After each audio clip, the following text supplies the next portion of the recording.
Hey everyone, welcome to another video.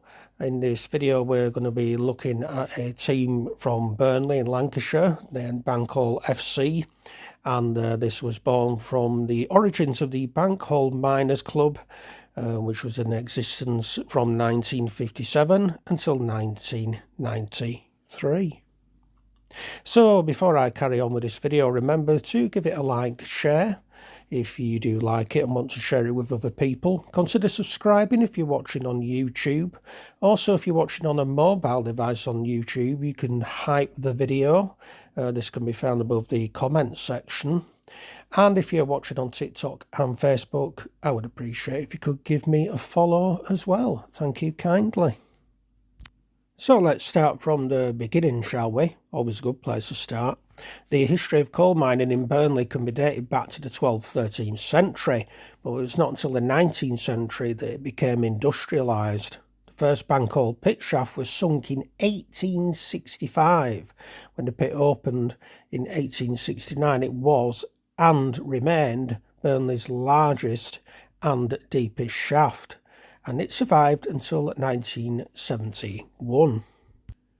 Now, the first coals were hacked out by a man named William Fanny. Grow up, please. And the honour of raising the first tub of coal went to a person called John Hudson. So good for them. Thanks to the Coal Industry Welfare Organisation and the men of Bank Hall who subscribe weekly, the project for a club got off the ground in 1954 when a committee was set up. The sports ground opened in 1956 and the club a year later in 1957. There was a main ballroom, rear club room, small bar lounge and spacious games room including provision for darts and snooker, as well as the committee room and usual offices. In the second half of the 1960s, a ladies' powder room was added. Ooh! A feature which became increasingly desirable as the emphasis grew towards a family entertainment centre. The committee's aim was to keep membership around 1,000, and they didn't do all that bad really. In 1970 there were 800 minor members and 150 associated members. Now, in addition to the club's usual facilities, there was a cabaret night on Saturdays, group sessions on Tuesdays and Sundays, and a 50-50 dance night each Friday. So I suppose that's half dancing, half not. Who knows? Now, the centre itself stood on top of a massive spoil heap from the colliery itself. Now, this was a happy quirk of geography to some, as there was a remarkable rural aspect to the scene, because the trees were abound all around. Doesn't that rhyme?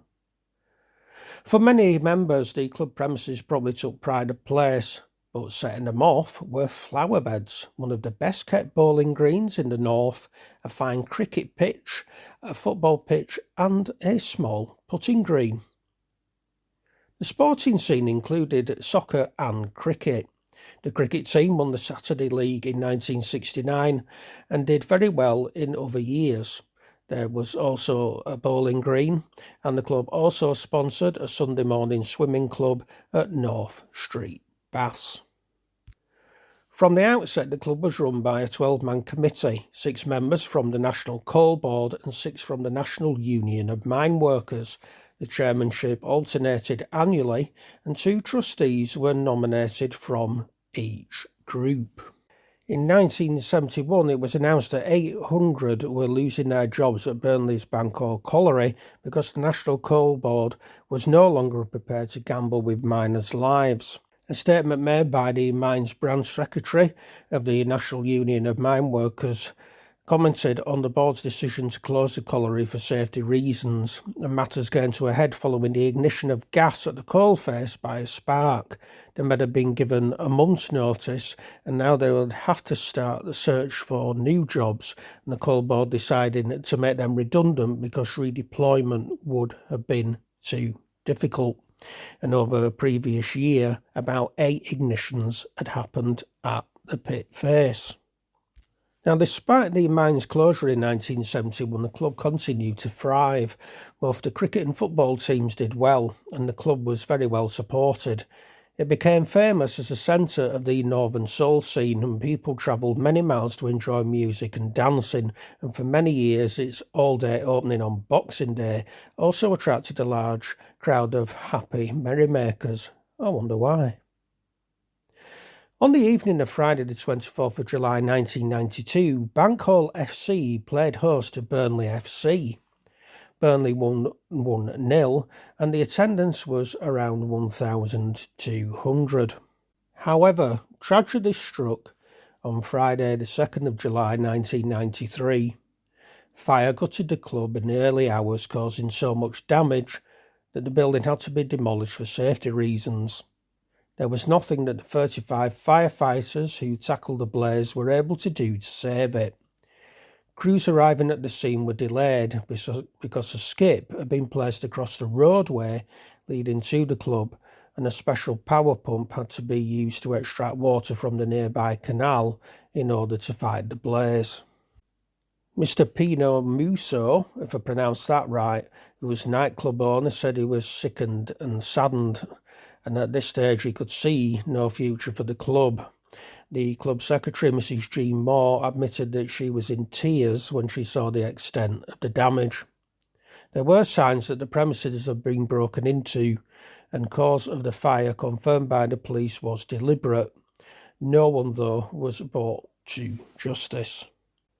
The club did play in the North West County Football League in the 1992-93 season.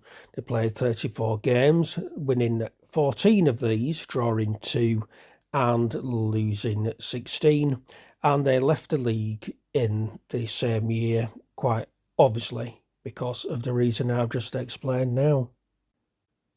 However, there's a happy ending to this video, because the club have reformed again and will play their home games in the Burnley and District Sunday League. This was from September 2025, and they will play on a former football pitch on Combe Road, which had been lovingly restored after years of neglect. Thanks to the efforts of local brothers Josh and Damo Milliken, as well as other volunteers, it is now ready for action. The club chairman and joint manager Declan Hughes quoted, along with joint manager Peter Denwood, "I wanted to set up a team for the Burnley and District Sunday League." The club chairman and joint manager Declan Hughes said, along with joint manager Peter Denwood, "I wanted to set up a team for the Burnley and District Sunday League." Bank Hall Football Club ground has been out of action for some years now, but two friends of ours, Josh and Damo, got it back up to its best.